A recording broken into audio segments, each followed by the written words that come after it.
Bonjour à tous et bienvenue à ce premier webinaire de la série sur le tétanos maternel et néonatal et son élimination.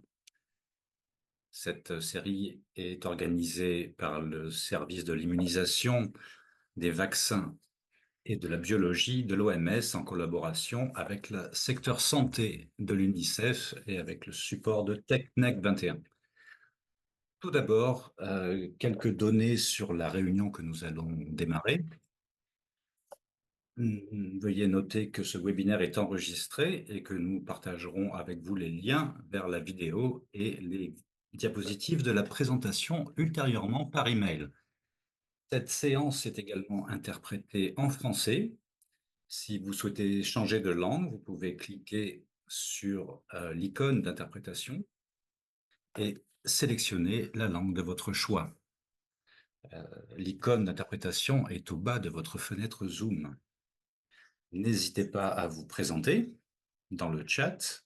Dites-nous votre nom, votre pays, et vous pouvez également utiliser le chat si vous avez besoin d'une assistance technique. Si vous avez des questions lors de la présentation, veuillez utiliser la boîte de dialogue de questions-réponses également au bas de votre fenêtre Zoom. Posez vos questions quand vous voulez et nos intervenants feront de leur mieux pour y répondre. Notre modératrice vous demandera à des moments spécifiques de la présentation de partager vos expériences avec nos intervenants. Lors de ces moments, vous pouvez lever la main en cliquant sur l'icône de main qui est au bas de votre écran et la modératrice vous permettra de vous exprimer en activant votre micro. Nous vous souhaitons une bonne séance et je passe le micro à Nassir. Merci beaucoup. Je voudrais commencer par souhaiter la bienvenue à tous nos participants à ce premier webinaire de notre série organisé par l'OMS,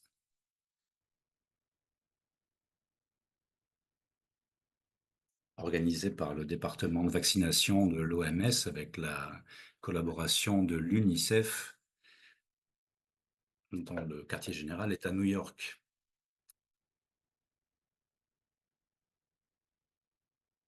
Je vais vous donner quelques éléments de contexte et je voudrais m'excuser auprès de nos collègues qui se connectent de pays avec des fuseaux horaires où il faut se lever très tôt et ceux qui se connectent à partir de pays où ils doivent se connecter très tard dans la nuit. On essaye du mieux qu'on peut d'équilibrer les possibilités pour que tout le monde puisse participer en fonction des différents fuseaux horaires.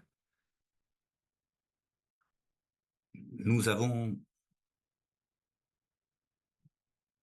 la présentation principale avec des diapositives et nous avons également une modératrice qui est francophone.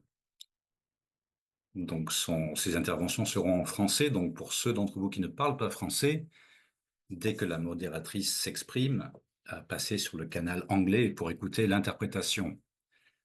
La présentatrice, Dr Moko Olo, est anglophone, donc vous pouvez l'écouter sur le canal anglais. Ceux d'entre vous qui sont plus confortables en français, n'hésitez pas à passer sur le canal français de l'interprétation. Ce webinaire, comme je l'ai dit, est le premier d'une série de 3. Comme vous l'avez vu dans la présentation qu'on vous a envoyée.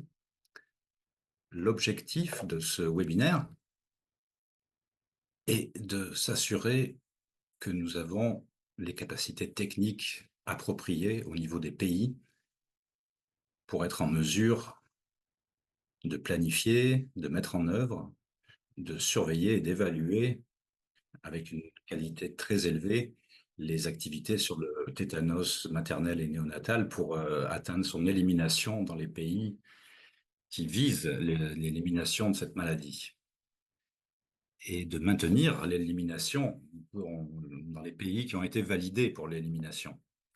Comme vous le savez, nous avons 59 pays qui ont été identifiés l'an 2000, suite à la résolution de notre Assemblée sur le tétanos, qui doit être éliminé en tant que problème de santé publique. Entre l'an 2000 et aujourd'hui, nous avons 49 pays sur les 59 qui ont été validés comme ayant éliminé le tétanos maternel et néonatal. Donc il nous reste 10 pays. Ces pays sont pour la plupart des pays qui ont des problèmes de sécurité dus à des conflits ou des problèmes d'insécurité au sein du pays. Par conséquent, la mise en œuvre de ces activités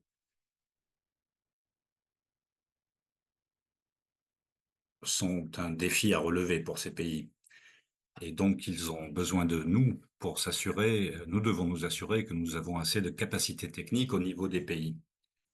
Au fil des ans, il y a eu beaucoup de turnover au niveau des ministères de la santé, de nos partenaires, et donc pour ce renforcement des capacités. Et quant au webinaire d'aujourd'hui, c'est sur l'épidémiologie, la pathophysiologie, les caractéristiques techniques et la prise en charge du tétanos. Et nous allons également parler du tétanos non néonatal, parce que vous savez que dans la plupart des pays qui ont été validés, sur les 49 dont je parlais, quand l'incidence de tétanos néonatal a baissé, on commence à voir une augmentation du tétanos non néonatal, particulièrement chez les enfants. Et donc, si la point focal de cette série de webinaires est sur le tétanos néonatal, on va également aborder le tétanos non néonatal, notamment chez les adultes. Après cette séance, nous allons examiner les autres composants de l'initiative globale. Donc, ceci étant dit, je vais passer le micro à la présentatrice, Dr Mokuolu. Et une fois qu'on aura abordé les différents aspects de la présentation, nous allons faire une pause à chaque intervalle pour recueillir les expériences des collègues qui participent et qui peuvent avoir des expériences différentes dans ces domaines. La présentatrice va également présenter des expériences de son propre pays, sa situation, et la modératrice est une collègue expérimentée qui a soutenu ces activités d'élimination du tétanos, pour la plupart sur le continent africain. Elle partagera ses expériences. Et donc, je passe le micro au docteur Mokuolu pour sa présentation. Merci beaucoup. Bonjour, bonsoir, où que vous soyez. Je suis le docteur Mokuolu au Nigeria.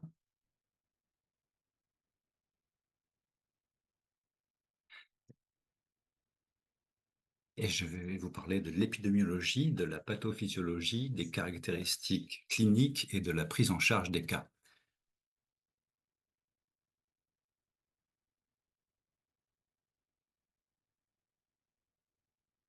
Le tétanos, c'est une maladie infectieuse aiguë, c'est-à-dire que ce n'est pas contagieux, ce n'est pas transmissible d'un individu à un autre, parce que c'est une maladie qui a besoin d'un médium de contact, donc ça peut être transmis, pour être transmis à l'individu. C'est causé par une bactérie, Clostridium tetani, qui est anaérobie et qui se développe dans les endroits d'oxygène. Pour que le tétanos soit présent, soit détecté dans l'environnement, et ça, quelle que soit la zone géographique. Et quant à la pathophysiologie, pour que le tétanos soit manifeste, il doit entrer dans le corps par des blessures contaminées.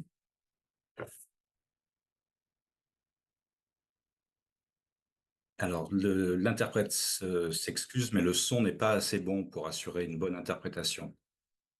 Je vais essayer quand même.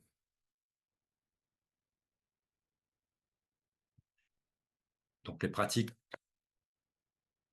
culturelles, donc les soins du cordon ombilical, et les adultes et les enfants peuvent être affectés. Cependant, les incidences sont élevées, même là où les unités de soins intensifs sont disponibles. Et en cas d'intervention médicale, alors l'interprète s'excuse, mais le son n'est vraiment pas assez bon pour l'interprétation.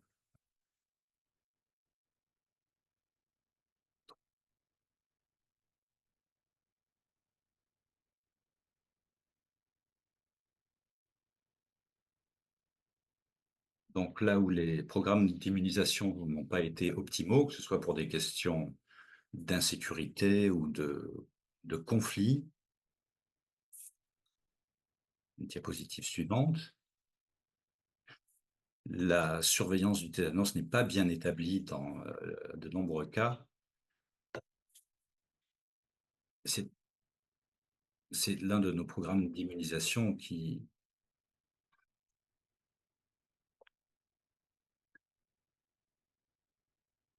C'est une maladie évitable grâce à l'immunisation par des vaccins contenant l'anatoxine tétanique et à des pratiques d'accouchement et de soins du cordon ombilical hygiénique, ainsi qu'à des soins appropriés des plaies lors d'interventions chirurgicales et dentaires. Dans-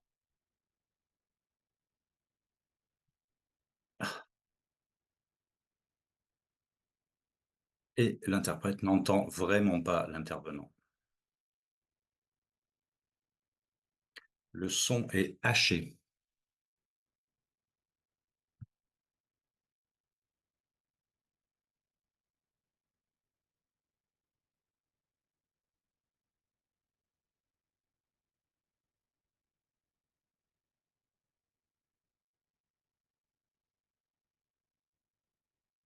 Dans les pays avec une couverture élevée de ces vaccins,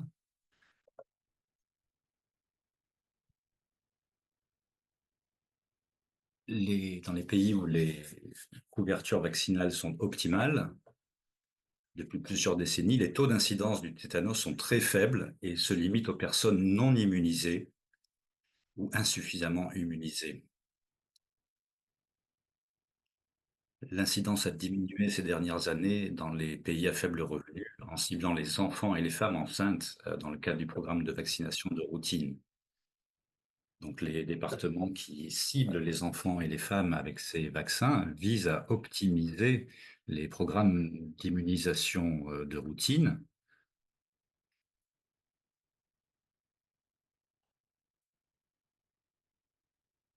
Quand dans les pays à faible revenu,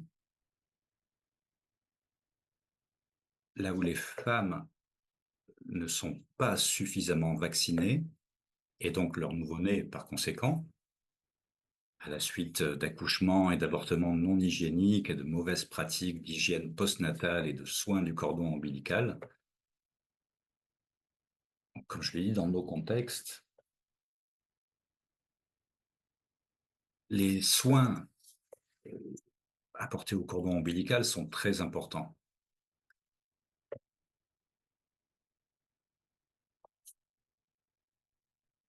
Et l'interprète s'excuse encore, mais le son est très haché et vraiment pas assez bon pour l'interprétation.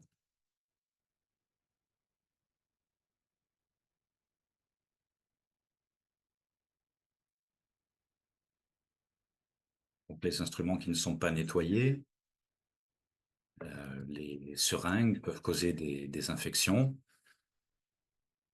et l'importance de se laver les mains. Les gens qui s'occupent des mères ou des enfants et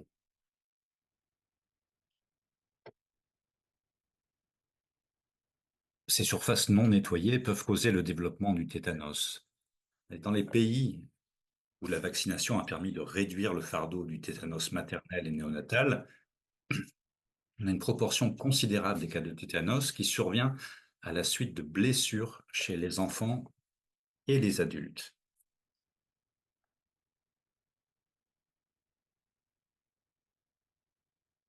Diapositive suivante. Dans les contextes où la couverture par le vaccin n'est pas élevée,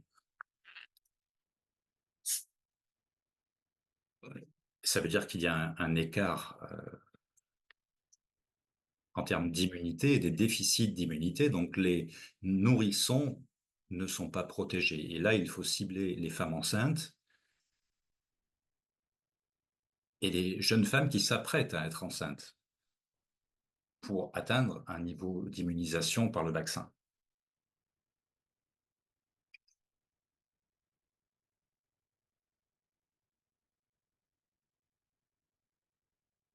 Donc, la bactérie C. tétani, Clostridium tétani, est une bactérie gram-positive, sporulée, strictement anaérobie. Ça veut dire dans les environnements où il y a un manque d'oxygène, et ça veut dire que l'oxygène ne soutient pas cette bactérie. Et pour qu'il y ait une infection, le spore doit être présent dans l'environnement, normalement dans le sol, les environnements humides, et il peut même être porté dans le tractus intestinal et les excréments des humains et des animaux.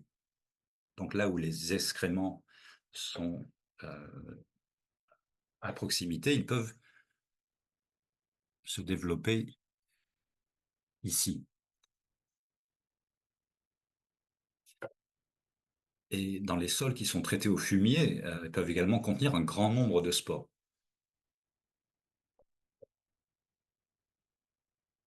Et là où la bactérie pénètre dans le corps humain par le biais de plaies ou de lésions tissulaires contaminées, notamment chez les nourrissons, là, par le cordon ombilical ou par des pratiques de circoncision.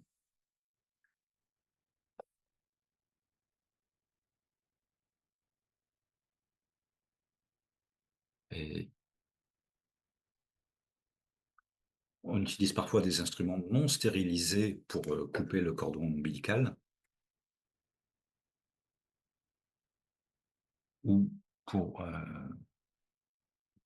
l'interprète s'excuse, le son n'est pas assez bon.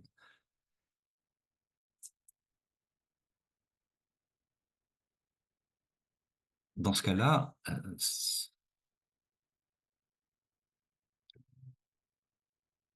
lorsque la bactérie pénètre dans l'organisme, elle est absorbée et transportée vers le système nerveux central de ces enfants, de ces individus,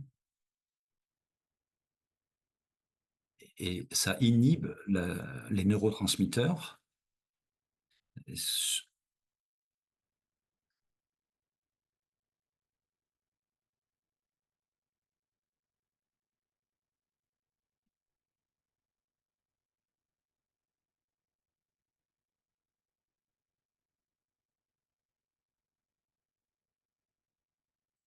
Et donc, c'est possible d'atteindre la rigidité musculaire.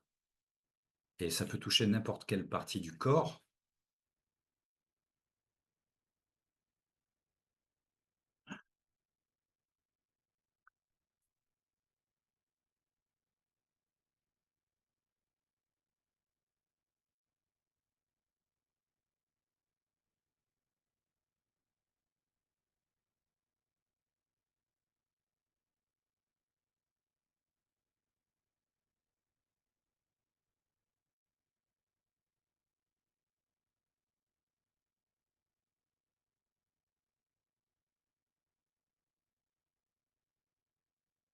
Ensuite, il y a des coupures de son. L'interprète s'excuse, mais c'est très haché. C'est impossible d'entendre l'intégralité des phrases. Donc, on peut trouver des blessures guéries, mais depuis peu de temps. Et donc, on cherche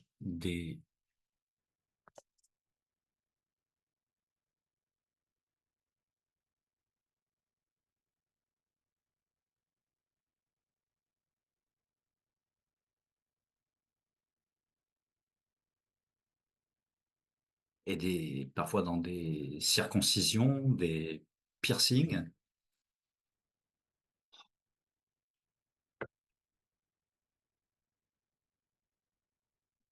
Et donc le tétanos n'est pas transmis d'individu à individu. Ce n'est pas contagieux.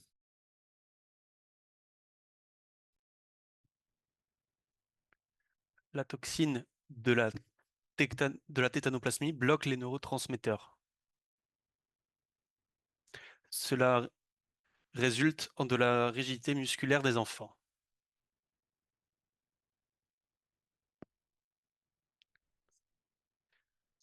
La tétanoplasmine est très puissante.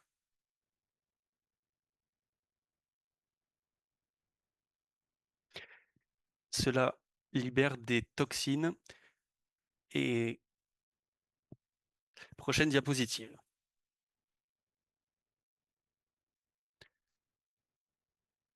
Nous prenons maintenant une pause. Vous pouvez poser vos questions sur l'épidémiologie et l'aspect pathologique. Merci beaucoup, docteur Mokuolu. Merci pour votre présentation sur l'épidémiologie et la physiopathologie du tétanos.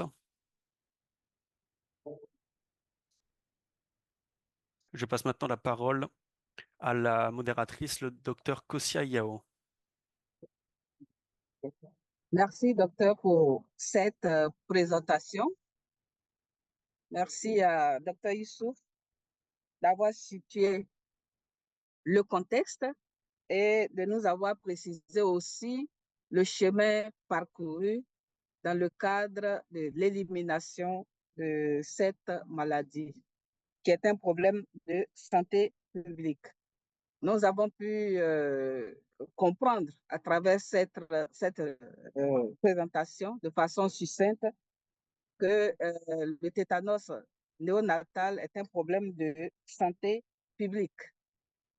Mais ce tétanos est évitable notamment par la vaccination et aussi par des pratiques d'accouchement dans des conditions hygiéniques aussi, ainsi que les soins du cordon.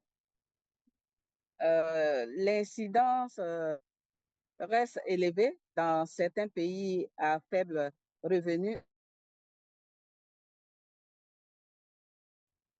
et aussi quand il y a des pratiques non hygiéniques des accouchements et des soins du cordon. Docteur nous a aussi montré que le tétanos peut aussi atteindre l'adulte à travers des blessures, puisque le tétanos, la contamination n'est pas interhumaine, on a besoin d'un médium. Quand l'adulte non vacciné est blessé, ou alors les jeunes filles, les jeunes garçons, à travers les piercings, les pratiques, contracter cette maladie quand ils ne sont pas protégés. Le pathogène, le Clostridium tétané, libère une toxine qui est un puissant poison. Ça va nous permettre aussi de suivre la suite de la présentation. Ce poison va inhiber les neurotransmetteurs qui entraînent la rigidité musculaire.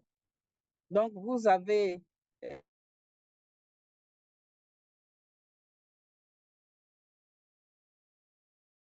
Il semblerait que le docteur Kosia a des problèmes de connexion. Donc, elle nous a donné le cadre général.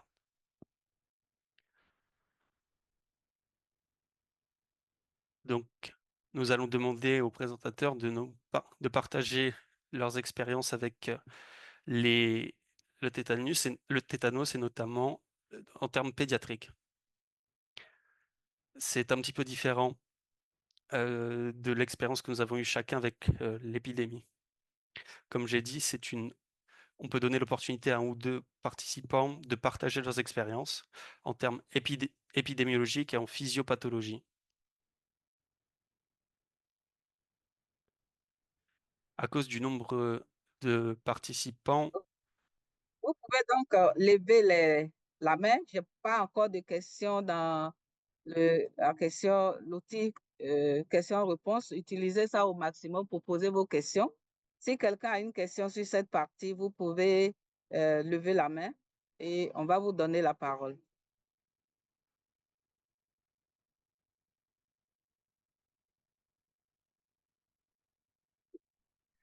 Veuillez lever la main si vous souhaitez partager votre expérience ou poser des questions à propos de l'épidémiologie et de la physiopathologie du tétanos.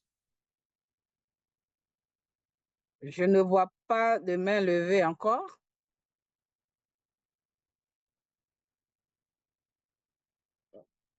Ni de questions. Certainement que, docteur Youssouf, on peut continuer et puis peut-être que les prochaines parties vont susciter plus d'échanges auprès des participants. Donc, bon, la question que je vois, c'est de partager le PowerPoint. Ça a été dit, ça sera partagé à la fin de la présentation. Donc, nous allons redonner la parole au présentateur. J'ai oublié de me présenter. Je suis docteur Yao Kosia. Docteur Issouf l'a dit, j'ai eu la chance et l'occasion d'appuyer des pays dans le processus de validation de l'élimination du tétanos maternel et néonatal. Je suis présentement en Côte d'Ivoire. Donc, docteur, je vous donne la parole pour la prochaine session. Oh, OK, merci beaucoup, Dr. Kosia. On va reprendre la présentation.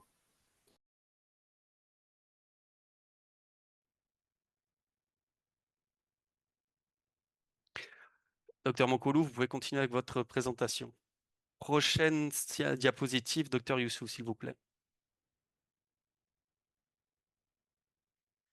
Je vois une main levée, mais je pense qu'on va vous donner la parole à la prochaine session. S'il vous plaît, comme on a déjà donné la parole à la présentatrice, patientez. À la prochaine session, en priorité, on va vous prendre Monsieur Akimbo Ola. À la prochaine session, on va vous prendre en premier. Merci. Gardez votre question.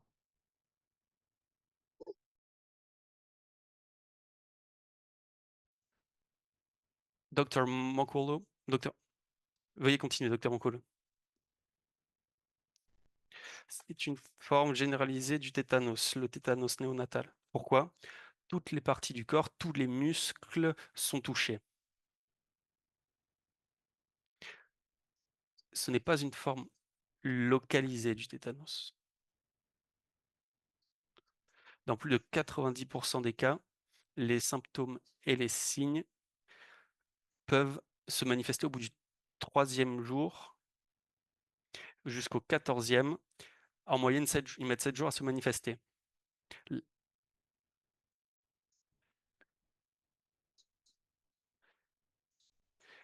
Cela peut se manifester chez l'enfant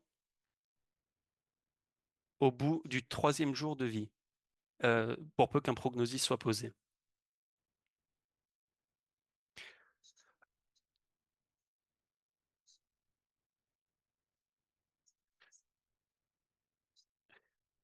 L'interprète s'excuse, le son n'est pas très bon.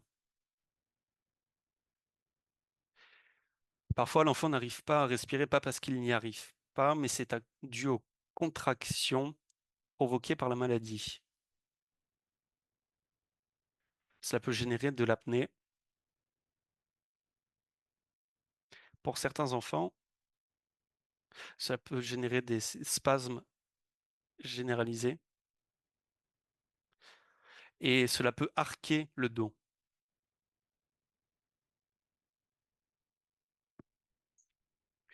Et ils ne peuvent plus rien faire puisque les toxines ont été disséminées. Il peut également y avoir l'apparition d'un rire sardonique.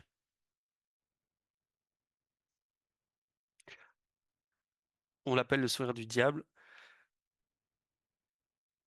Nous, les adultes, parfois, on sourit, c'est pour envoyer un message. Mais lorsque le bébé sourit, c'est parce que les muscles du visage sont touchés. Ça provoque des contractions soutenues. et cela provoque du rire sardonique.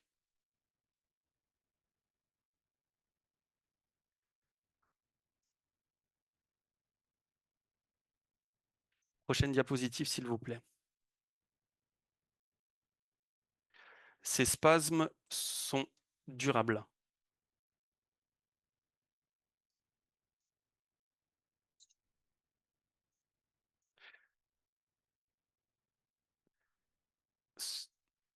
Ce n'est pas limité qu'à un cas diagnostique.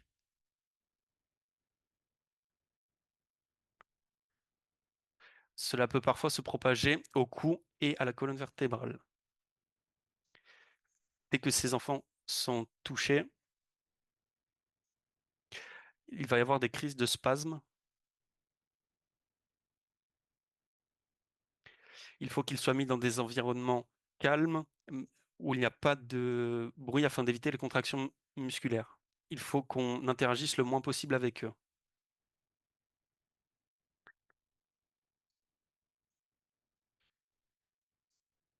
Les taux de mortalité peuvent être réduits de 10 à 20% avec ces méthodes.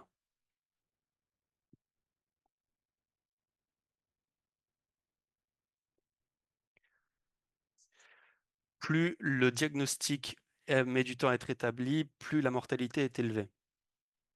Il peut y avoir également des facteurs de comorbidité.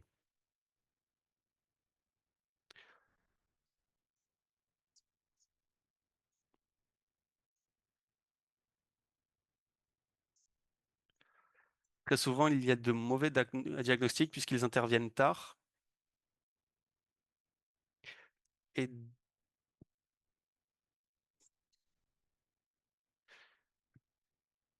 l'interprète s'excuse, mais le son n'est pas bon.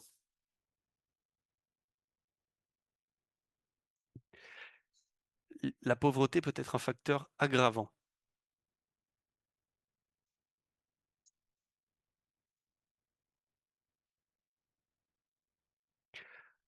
Les pratiques culturelles peuvent s'ajouter à ça également. Mais ce n'est que la partie immergée de l'iceberg.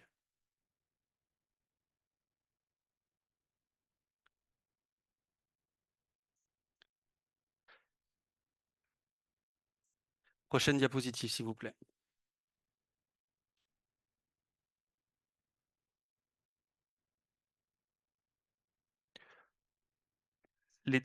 Le tétanos néonatal dont on parle. Eh bien, il faut s'intéresser aux mères ou aux soignants. Il faut qu'on s'y intéresse dès la grossesse. Il faut qu'on s'y intéresse avant et après l'accouchement. Ça peut avoir des conséquences fatales. Il faut être vacciné avant la grossesse. Certaines mères vont vous dire qu'elles n'ont jamais eu de vaccin.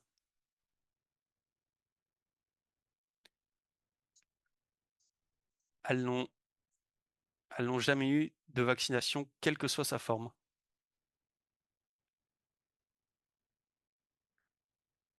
L'interprète s'excuse, mais le son est saccadé et de mauvaise qualité.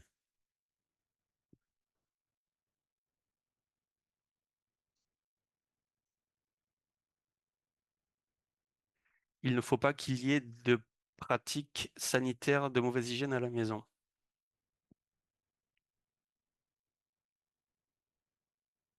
Il faut faire attention au cordon ombilical et le traiter proprement.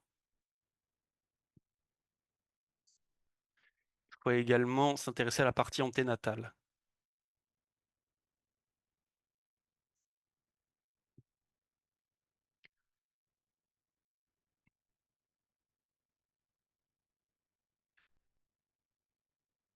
Parfois, elles vous disent une semaine avant l'accouchement qu'elles n'ont qu'une dose de vaccin, voire pas de dose du tout. Et c'est un schéma qui se répète parfois même pour des grossesses précédentes. Il y a des accouchements aussi en dehors des centres de soins.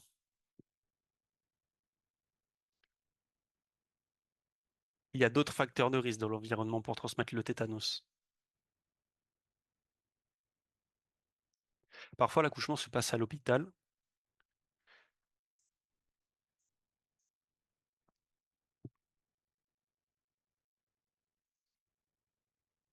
pour des personnes qui accouchent dans des endroits religieux et qui se passent dans des conditions d'hygiène propres à ces milieux-là, eh bien, on peut contracter le tétanos. Alors, que faut-il faire? Que faut-il faire durant l'accouchement et après l'accouchement?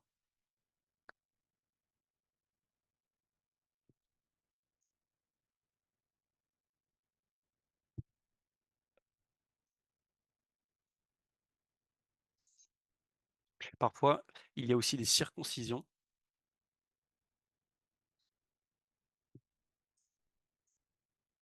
Et des instruments non stérilisés sont utilisés sur ces enfants. Et cela peut considérer une porte d'entrée. Ça peut être une porte d'entrée.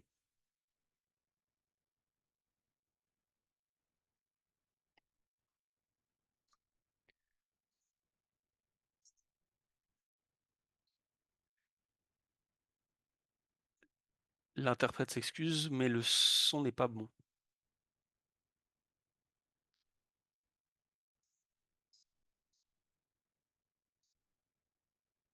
Parfois, il y a des pratiques culturelles qui interviennent, où on utilise des instruments qui ne sont pas stérilisés ou dont on ne sait pas la provenance. Et cela entraîne la chute du cordon ombilical. Parfois, les gens ne s'en séparent pas et le gardent, c'est une pratique culturelle.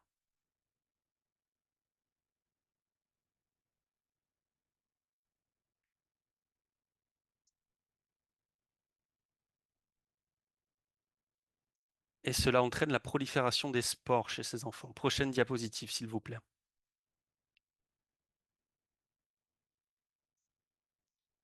Prochaine diapositive, s'il vous plaît. Voici une vidéo qui parle du cas de tétanos néonatal et nous en discuterons après. Merci. The video clip.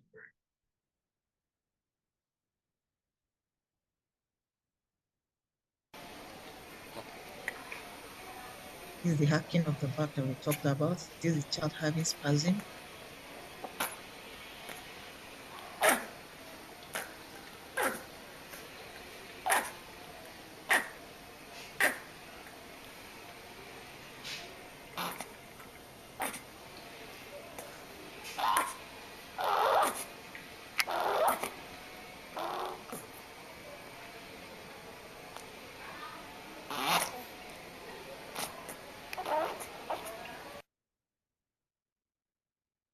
Malheureusement, cet enfant a succombé le lendemain.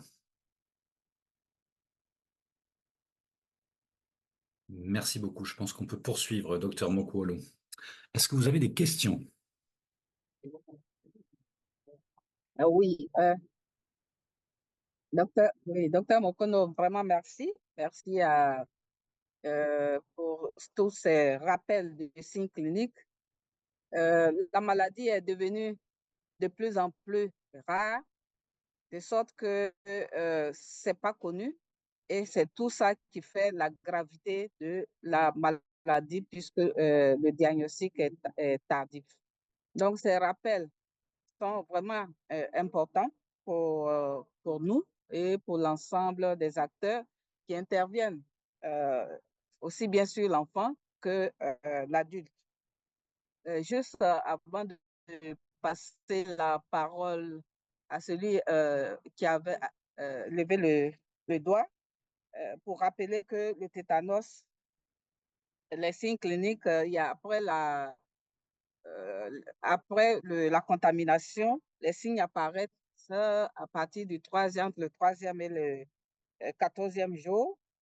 Et c'est rarement localisé, c'est la toxine qui diffuse dans l'organisme et les signes sont vraiment généralisés, peuvent atteindre tous les muscles respiratoires, les muscles du cou. Et on a ce fameux signe de l'opisthothonos où l'enfant est en pont. Nous avons vu la vidéo. Il faut un diagnostic précoce pour améliorer l'évolution, l'issue fatale de cette maladie. la prévention commence dès la grossesse, je dirais même avant, à travers la sensibilisation du personnel de santé pour la vaccination des femmes, antitétanique des femmes, et pour les soins du cordon. Aussi bien également pour la vaccination la sensibilisation des femmes pour que ces femmes-là puissent avoir leur dose protectrice avant la naissance de l'enfant. Il faut également les sensibiliser sur les soins du cordon à domicile, parce que parmi les pratiques à risque, il y a l'utilisation d'objets souillés et faits sur lesquels on voulait insister, ce sont certaines pratiques culturelles, on a vu dans de nombreux pays, des pratiques qui favorisent vraiment l'éclosion de cette maladie. On applique toutes les substances que vous pouvez imaginer, depuis la bourse des vaches aux zèbres. Et quand on sait que le germe vit dans la terre, quand ces pratiques-là mettent vraiment en danger l'enfant. Donc, je vais donner la parole à M. Akin Bobola pour poser sa question.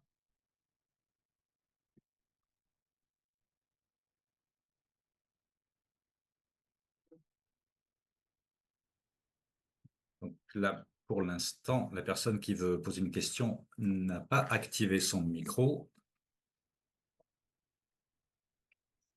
Vous avez reçu une demande d'activer votre micro.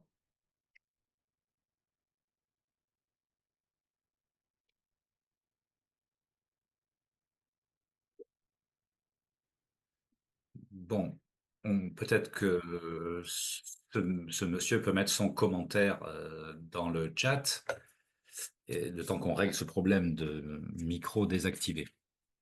Très bien. OK. Si vous pouvez écrivez votre question, comme ça on va la poser directement aux panélistes. Y a-t-il d'autres questions? Bon, ce qu'il a écrit, c'est de remercier le présentateur pour cette présentation. OK. C'est bon, donc on peut avancer.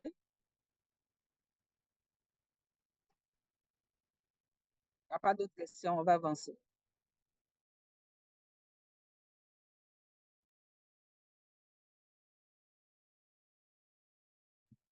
Alors avant de poursuivre, je voudrais souligner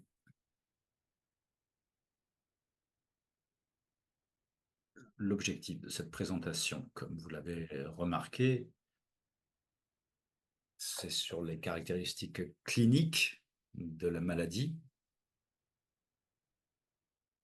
Est-ce qu'on décide d'insister sur les caractéristiques cliniques? À mesure que les pays continuent de développer, de renforcer leur système de vaccination, d'immunisation, à mesure qu'ils continuent de renforcer les systèmes tournés vers les femmes enceintes et les nourrissons, les femmes enceintes ont accès à des vaccins. Il faut s'assurer qu'elles puissent accoucher dans des conditions hygiéniques satisfaisantes et qu'il y ait des normes respectées pour les soins au cordon ombilical. On a des cas de tétanos néonatal qui concernent de jeunes docteurs dans ces pays. Certains n'ont peut-être pas vu de cas. Donc on espère que les caractéristiques cliniques qu'on a abordées ici, avec notamment cette vidéo, pourra servir de rappel dans les pays où cette maladie n'est plus aussi courante qu'avant. Et là, ils auront un rappel visuel pour identifier la maladie, si jamais il devait avoir un cas. Et nous repassons la parole au docteur Mokuolu.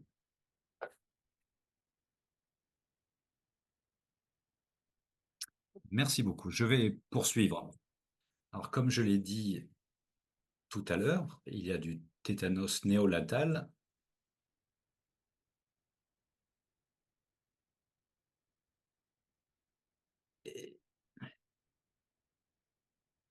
Le tétanos localisé est rare. Alors, chez les enfants, après 20 jours de vie, et comme je l'ai dit, la période d'incubation peut être de 3 jours et peut aller jusqu'à 3 semaines.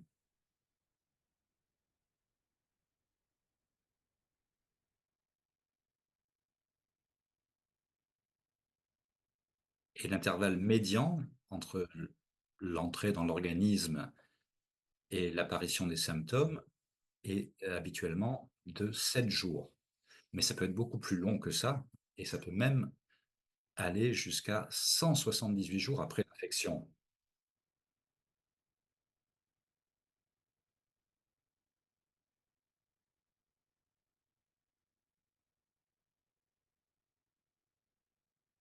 Et donc, il peut y avoir des problèmes, puisque si c'est longtemps après une blessure, le site de la blessure n'est plus visible. Et pour que la bactérie arrive au système nerveux central, et l'interprète s'excuse parce que le son n'est vraiment pas assez bon pour assurer la traduction. Je vais essayer quand même. Merci de votre indulgence.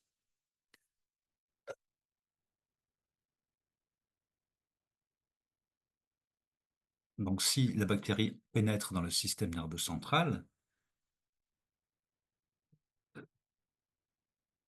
il y a une période d'incubation plus courte que si ça venait de la jambe ou d'une autre partie du corps. Et plus la période d'écumation est longue, plus la période d'incubation est courte, plus les taux de mortalité sont élevés.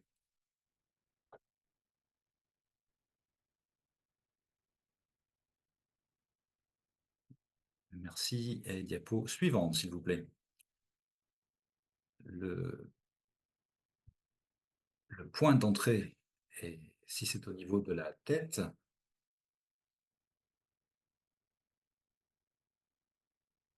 le tétanos localisé est rare. Il se caractérise par une contraction soutenue des muscles dans la même zone que le site de la blessure.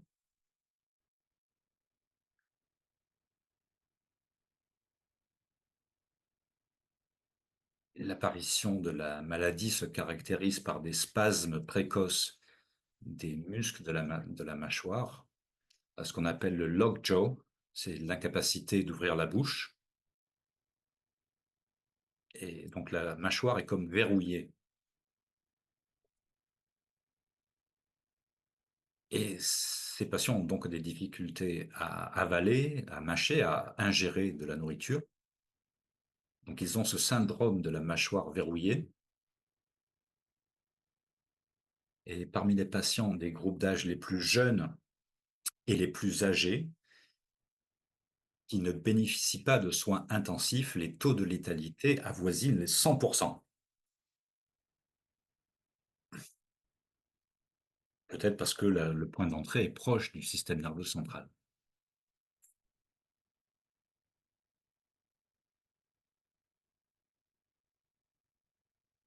Donc,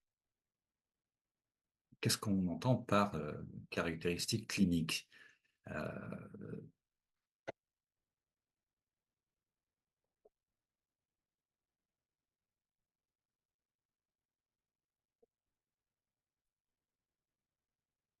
L'interprète n'entend pas assez bien pour traduire. Toutes nos excuses.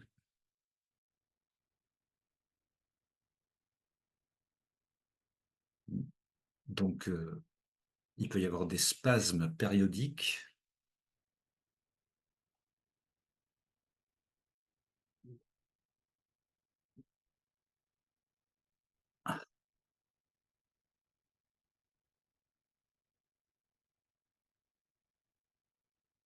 Alors, l'interprète ne distingue pas ce qui est dit. Si vous pouvez essayer d'écouter sur le canal anglais, si vous comprenez un peu, ce sera peut-être plus profitable.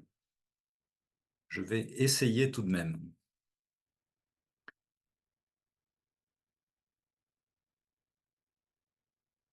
chez les nouveau-nés, qui au cours de l'accouchement ont tété et pleuré normalement pendant les 2 premiers jours de vie,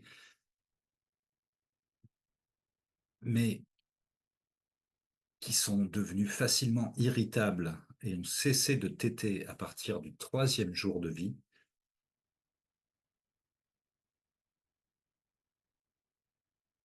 et qui ont donc arrêté de téter au sein de la mère, ou qui sont décédés entre le 3e et le 28e jour de vie, ou tous les nouveau-nés décédés de cause inconnue au cours du 1er mois de vie. Ça, c'est un cas suspect. Maintenant, qu'est-ce qui est un cas confirmé? L'OMS définit un cas confirmé de tétanos néonatal comme une maladie survenant chez un nourrisson qui a la capacité normale de téter et de pleurer au cours des 2 premiers jours de sa vie, mais qui perd cette capacité entre le 3e et le 28e jour de sa vie et présente une rigidité ou des spasmes.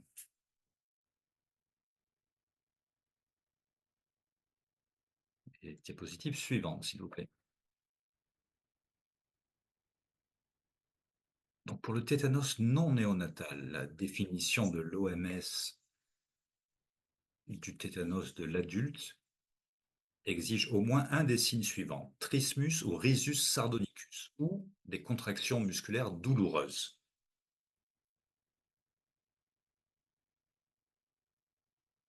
Et avant que cette définition puisse être établie,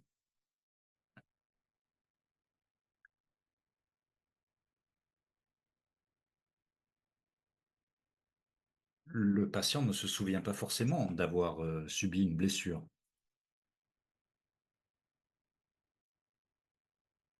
Ou une blessure qui a commencé à guérir. Et donc, il y a un test clinique qui peut être effectué, c'est le test de la spatule, qui permet de diagnostiquer le tétanos par un spasme réflexe de la mâchoire en réponse à un contact avec la paroi postérieure du pharynx à l'aide d'un instrument souple.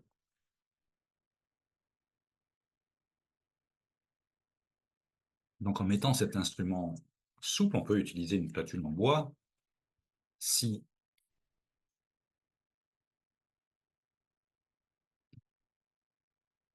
y a un spasme de la mâchoire, c'est un symptôme positif qui permet de poser un diagnostic. Ce test présente une spécificité de 100% et une sensibilité de 94%. Mais dans l'ensemble, c'est un diagnostic clinique. Merci. Et docteur Youssouf, c'est à vous. Okay. Merci, docteur, pour ce rappel sur les signes cliniques et le diagnostic. Comme je le disais, Thank you, doctor, for c'est une this maladie qui devient overview. de plus As I en said plus rare. before, it's a disease that gets Et ces rarer rappels and sont rarer. importants Those reminders are very important. d'avoir des questions. Je rappelle que le tétanos peut survenir chez l'adulte avec une incubation qui varie de 3 à 21 jours avec des extrêmes. Les extrêmes, le présentateur nous a parlé de 178 jours. Vous convenez avec moi qu'à ce stade-là, s'il y a une blessure, la blessure n'est plus là, n'est plus visible. Et elle nous a rappelé aussi que plus l'incubation est courte, plus la mortalité est élevée. Et le tétanos est rarement localisé. Le diagnostic est principalement clinique. Donc, il est important de connaître les signes cliniques du tétanos Et chez l'adulte, il y a le trismus, les contractures douloureuses, bien que, elle nous l'a rappelé plusieurs fois, bien que l'existence d'une plaie antérieure ou d'une blessure fait partie de la définition, mais l'absence de blessure n'est pas spécifique, puisqu'il peut y avoir des extrêmes. La plaie aurait pu être guérie au moment de l'apparition des signes.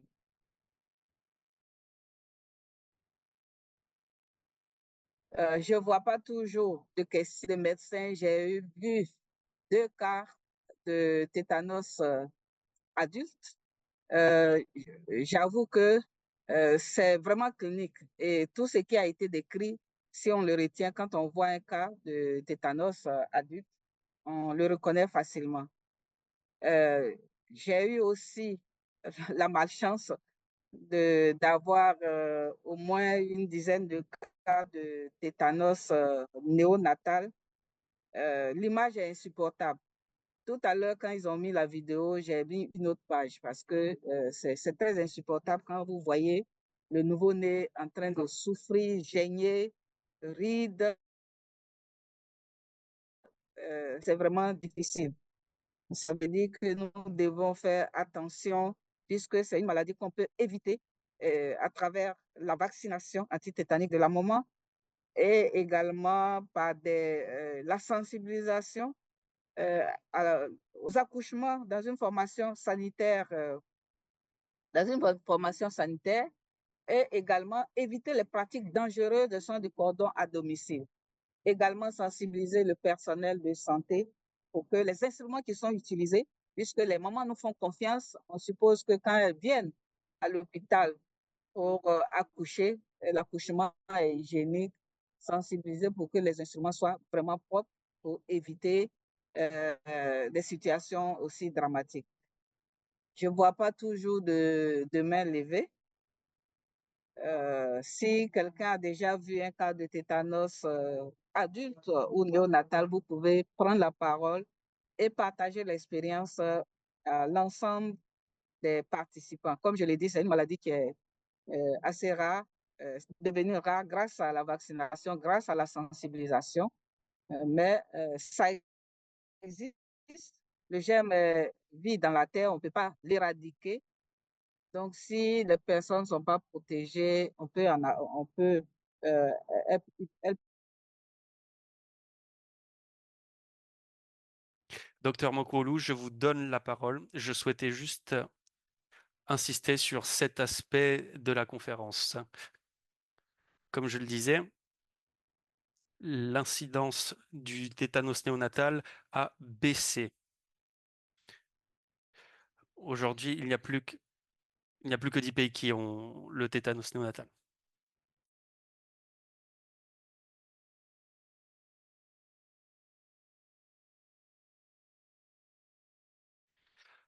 Comme je le disais, le taux d'incidence a baissé drastiquement. C'est très important.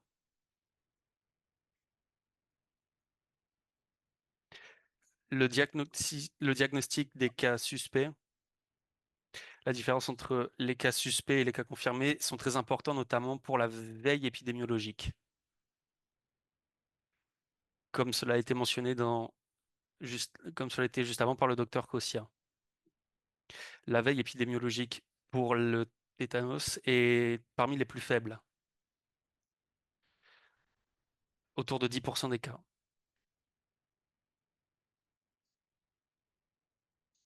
Si nous utilisons cette double définition,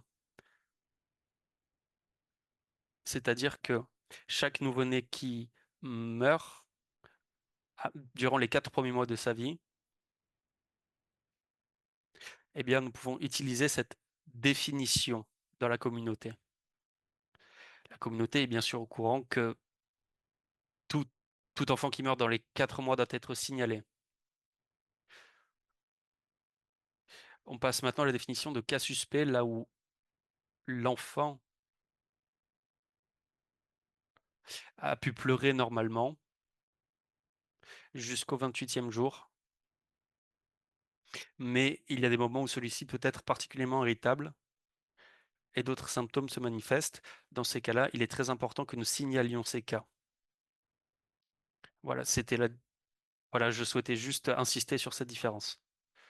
Madame Mokuolu, vous avez la parole, on peut continuer la Ok. présentation. Merci beaucoup. Non, juste avant de continuer, je voulais insister sur le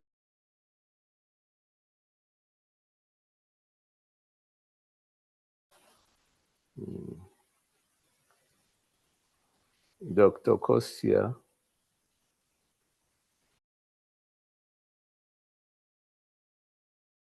Je pense que nous avons perdu Dr Kossia. Oui, je pense qu'on a perdu mon intervention. Je disais Oui, que oui. il faut être vraiment vigilant en matière de surveillance du tétanos néonatal puisque ça survient chez le nouveau-né. Et la plupart du temps, le nouveau-né, quand il naît, il n'est pas connu et parfois même, il n'a pas encore de nom. Donc, ça passe vraiment inaperçu. Comme on a le temps par rapport à la suite de la présentation, je voulais fixer ces points-là. On demande à la maman d'oublier le plus rapidement possible. Donc, ce n'est pas notifié au niveau des centres de santé. Donc, il faudrait vraiment insister sur la surveillance communautaire de cette maladie, de sorte qu'on puisse identifier tous les cas. Docteur Youssouf l'a dit, dans la littérature, on n'arrive même pas à détecter les 10% qui surviennent dans la communauté. Donc, voici ce que je voulais ajouter. Merci à vous, docteur, pour la présentation.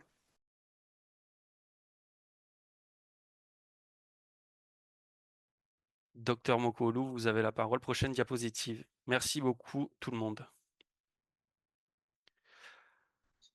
Nous avons parlé de la prévention. Premièrement, je vais parler de ça.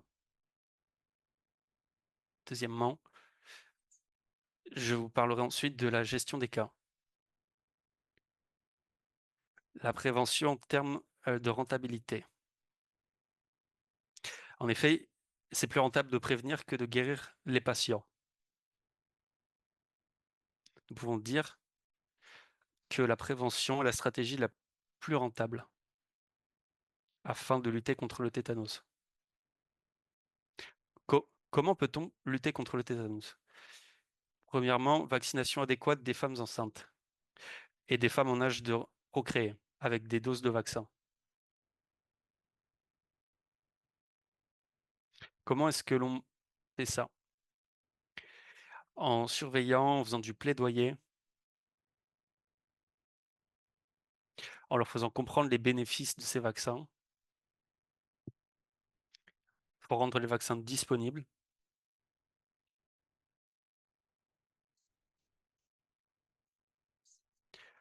Il faut ensuite vacciner une première fois les enfants avec des vaccins DTP.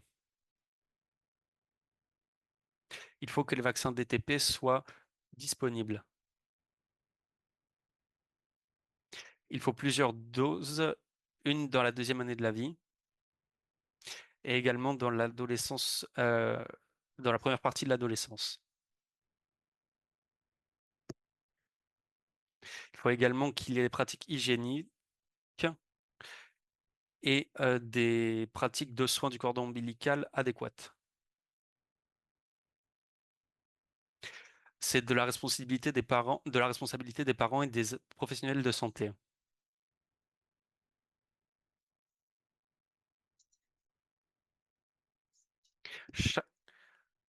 À chaque fois, il faut que nous puissions informer les enfants sur ces risques.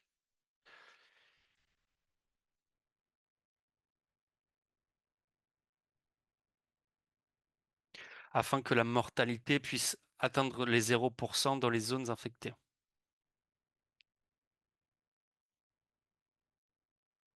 Les stratégies, nous en parlerons plus au prochain webinaire, prochaine diapositive.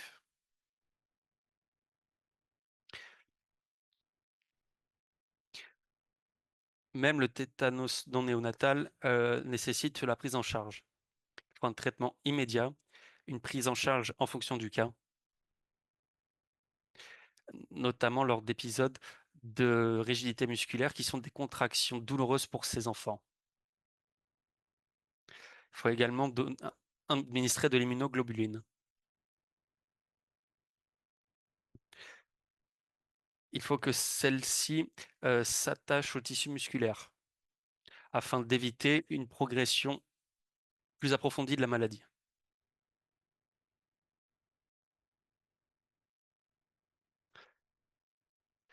En effet, si celle-ci ne s'attache pas, l'immunoglobuline n'a pas d'effet.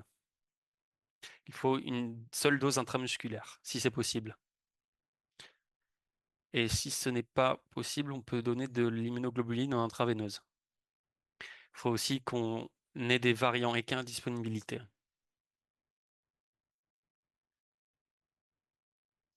Avant d'administrer cette dose, il faut qu'on pose un marqueur sur le patient et qu'on fasse une dose test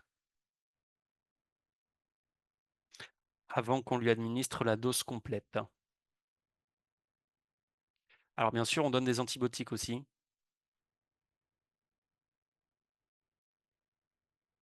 Afin de lutter contre les effets des toxines. Cependant, on donne des antibiotiques afin d'aider à l'éradication des micro-organismes qui se trouvent à l'intérieur des personnes atteintes de tétanos. On peut utiliser la pénicilline G. Prochaine diapositive, s'il vous plaît. Les soins doivent inclure un environnement peu lumineux et calme afin de réduire le risque de spasme réflexe. Il faut donc qu'il y ait une stimulation minimum.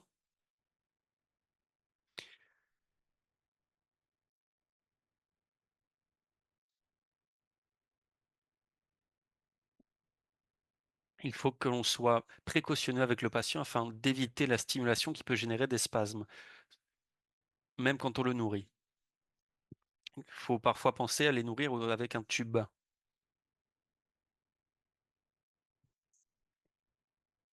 C'est afin de contrôler les spasmes musculaires. On ajuste les doses.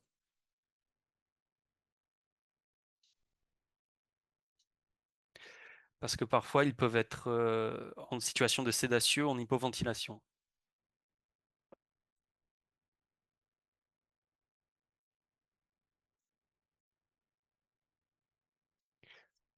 L'interprète s'excuse, mais le son est de mauvaise qualité.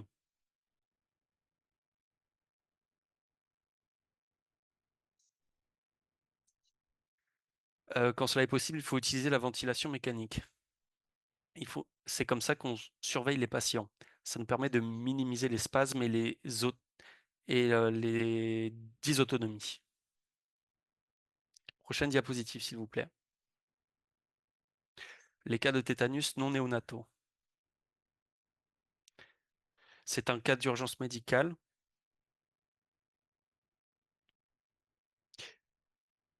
Il faut qu'on empêche le développement du tétanos après la contamination. Il faut ensuite traiter la blessure.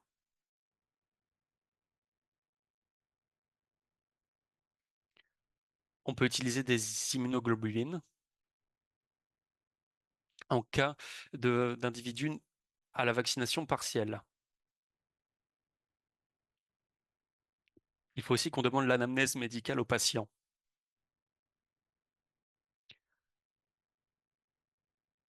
Il faut aussi qu'on insiste sur les doses rappel.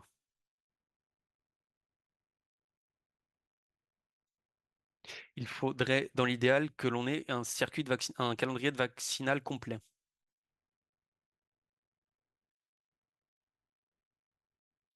Cela permettrait une protection à long terme contre la maladie. Prochaine diapositive, s'il vous plaît.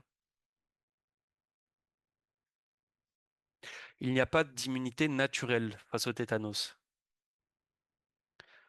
Ça veut dire que l'immunité ne peut être acquise uniquement. Ça peut être fait soit de manière active, et même lorsqu'un patient a guéri du tétanos, cela ne lui confère pas une immunité. L'immunité dépend des anticorps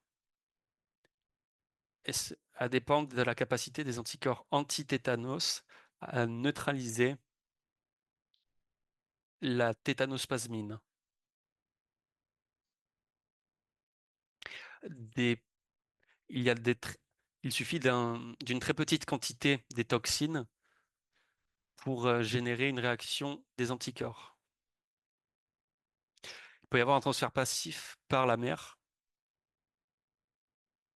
lorsque celle-ci est immunisée durant sa grossesse. Comme indiqué, la vaccination selon un calendrier donne une immunité. Sans la vaccination des femmes enceintes, on ne peut pas avoir d'immunité. Prochaine diapositive.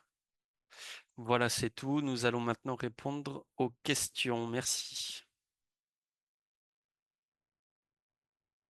Merci beaucoup pour cette présentation.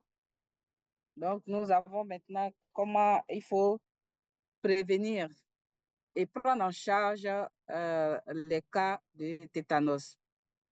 Vous convenez avec moi que c'est mieux de prévenir que de guérir. Et le présentateur nous a rappelé les mesures de prévention, notamment la vaccination des femmes enceintes et mieux des femmes en âge de procréer avant qu'elles ne commencent la période de procréation. Également, comme mesure de prévention, c'est l'accouchement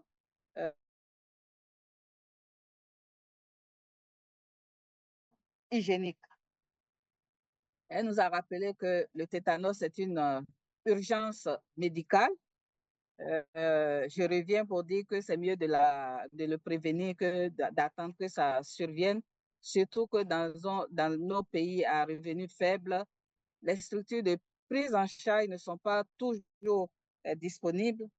Et le présentateur nous a rappelé comment il faut prendre en charge le cas, d'abord à travers l'administration d'immunoglobulines, et on pourrait ajouter des antibiotiques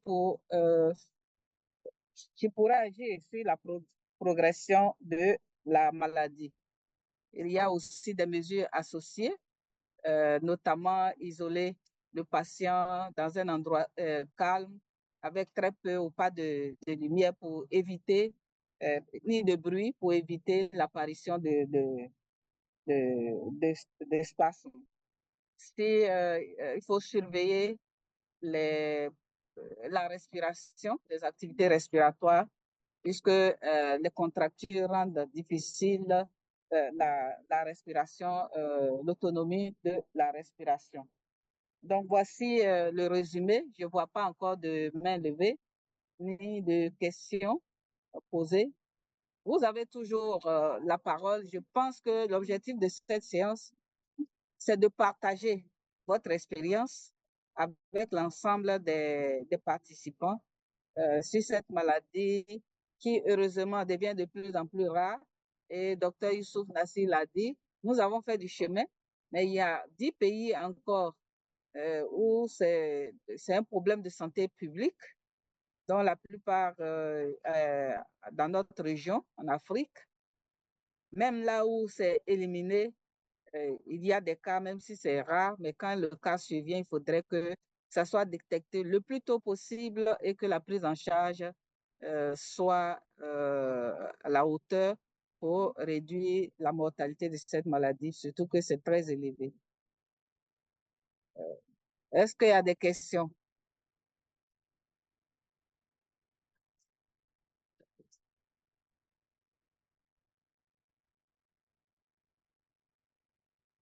Pas de questions, des commentaires?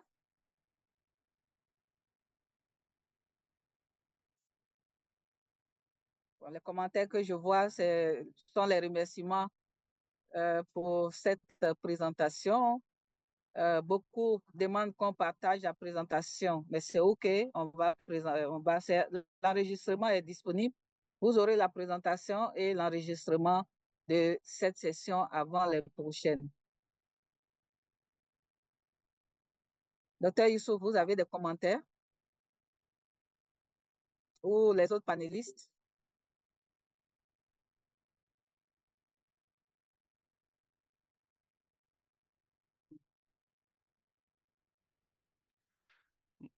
Nous arrivons donc à la fin de cette session. Juste pour revenir sur les dernières diapositives, dernières insistent sur les traitements cliniques et sur certains cas. Pour la plupart de nos collègues au niveau national, ces derniers sont responsables de la veille épidémique.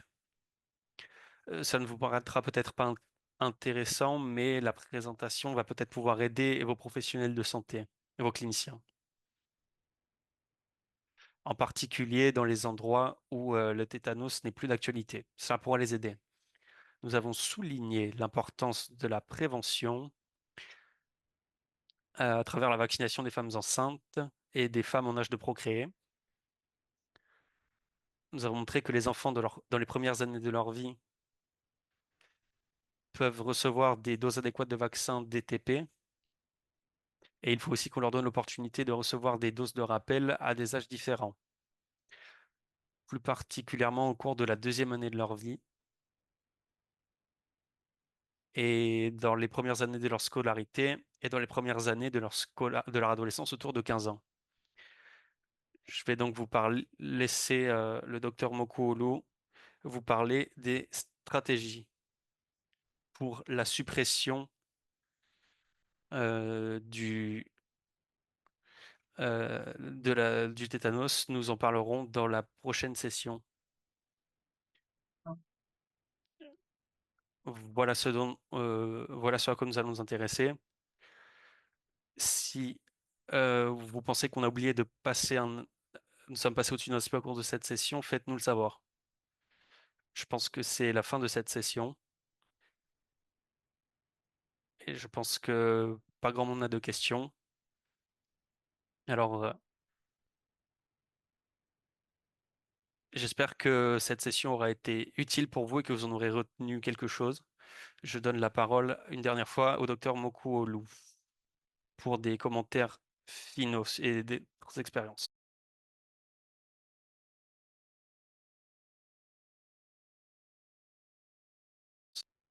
Merci beaucoup à tous pour cette séance.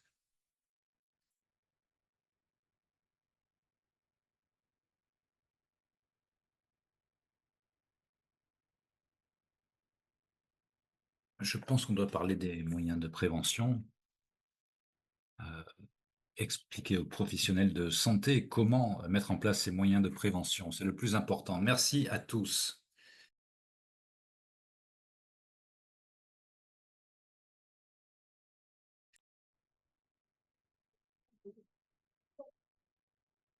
Ok, merci. Vraiment, c'était un plaisir pour moi de partager avec vous. C'est vrai que pour cette première session, je comprends qu'il n'y ait pas beaucoup d'échanges, mais vraiment, j'ai l'espoir que les prochaines seront plus animées. Vous allez revenir avec les expériences en tant que praticien ou en tant que expert ou acteur de santé publique. Donc, il me reste à vous remercier en insistant que le tétanos néonatal, le tétanos existe et surtout le tétanos néonatal continue d'être un problème de santé publique dans certains pays et il faut, en tant que professionnel de la santé, il faut mettre les mesures de prévention en application et surtout la surveillance, veiller à ce que dès qu'il y a des cas, on puisse les prendre en charge ou les notifier dans le système pour pouvoir mieux apprécier l'ampleur du problème dans nos pays. Donc, je vous remercie. À bientôt.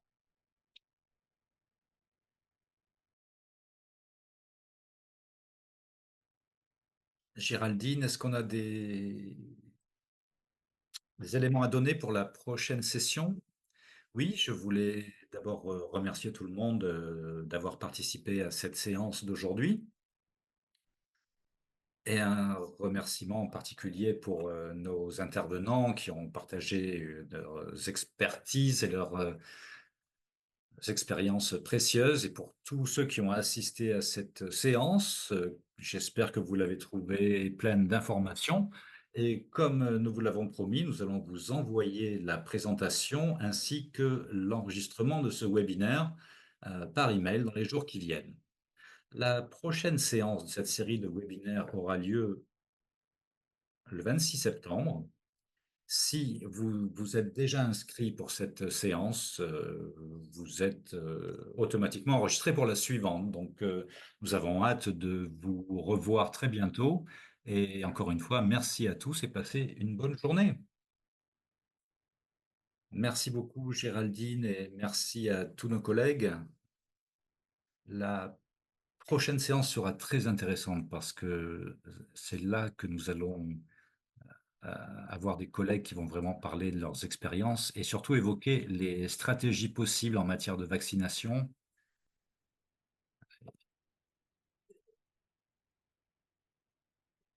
Et les campagnes de vaccination qui doivent être mises en place. On va examiner ça plus en détail.